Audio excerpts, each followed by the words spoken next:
नमस्कार, live cities में आपका स्वागत है। मैं हूं आपके साथ प्रीति झा। देश में आखिरकार सीएए यानी कि नागरिकता संशोधन अधिनियम जो है वो लागू हो गया है। देश के प्रधानमंत्री नरेंद्र मोदी ने कल इसे लागू कर दिया है, लेकिन ऐसे में जिन लोगों के मन में ये सवाल है कि आखिरकार वो भारत की नागरिकता कैसे ले सकते हैं, उसके लिए भी केंद्र सरकार की तरफ से या यूं कहे तो गृह मंत्रालय की तरफ से एक बड़ा फैसला लिया गया है और इसको लेकर मोबाइल ऐप जो है वो भी लॉन्च किया गया है और वेब पोर्टल लॉन्च किया गया है। तो जो लोग भी अब इस कानून के आने के बाद यह सोच रहे हैं कि आखिरकार वो भारत की नागरिकता कैसे ले सकते हैं, इसके लिए कैसे अप्लाई कर सकते हैं, तो वेब पोर्टल जो है वो लॉन्च किया गया है। साथ ही साथ जो मोबाइल ऐप है वो भी लॉन्च किया गया है और ऐसे भी बताया गया है कि जिन्हें भी भारतीय नागरिकता चाहिए, जो देश मेंशन किया गया है बांग्लादेश, पाकिस्तान और अफगानिस्तान के जो गैर मुस्लिम लोग हैं, जो गैर मुस्लिम समाज से आते हैं, वो अगर भारतीय नागरिकता चाहिए उसके लिए कैसे अप्लाई कर सकते हैं,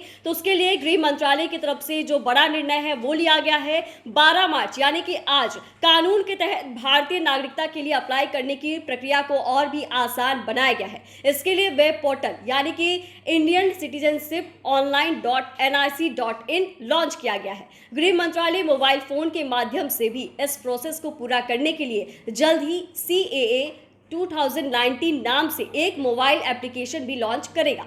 पाकिस्तान, बांग्लादेश और अफगानिस्तान के 6 अल्पसंख्यक अब भारतीय नागरिकता के लिए पोर्टल के माध्यम से अप्लाई कर सकेंगे। ऐसे में गृह मंत्रालय की तरफ से कहा गया है कि नागरिकता संशोधन अधिनियम के तहत नागरिकता का आवेदन करने वालों के लिए सरकार पोर्टल के अलावा मोबाइल ऐप CAA 2019 भी शुरू करेगी। CAA के लिए ऑनलाइन पोर्टल आवेदकों को एक लॉगिन बनाने और फिर अपने आवेदन जो है वो जमा करने की अनुमति देता है। ऐसे में आप समझ सकते हैं कि चुनाव से पहले, अभी लोकसभा चुनाव इस साल होने वाला है और इस साल लोकसभा चुनाव होने से पहले केंद्र सरकार ने, या यूं कहें कि देश के प्रधानमंत्री नरेंद्र मोदी ने बड़ा फैसला लिया है और 11 मार्च को नागरिकता संशोधन अधिनियम को लागू करने की घोषणा की है। और ऐसे में सवाल कहीं ना कहीं यह भी उठ रहा है कि ये जो चुनाव से पहले बड़ी घोषणा की गई है, ऐसे में ये चुनावी एजेंडा जो है वो सेट किया गया है और कहीं ना कहीं देश के प्रधानमंत्री नरेंद्र मोदी ने या केंद्र सरकार ने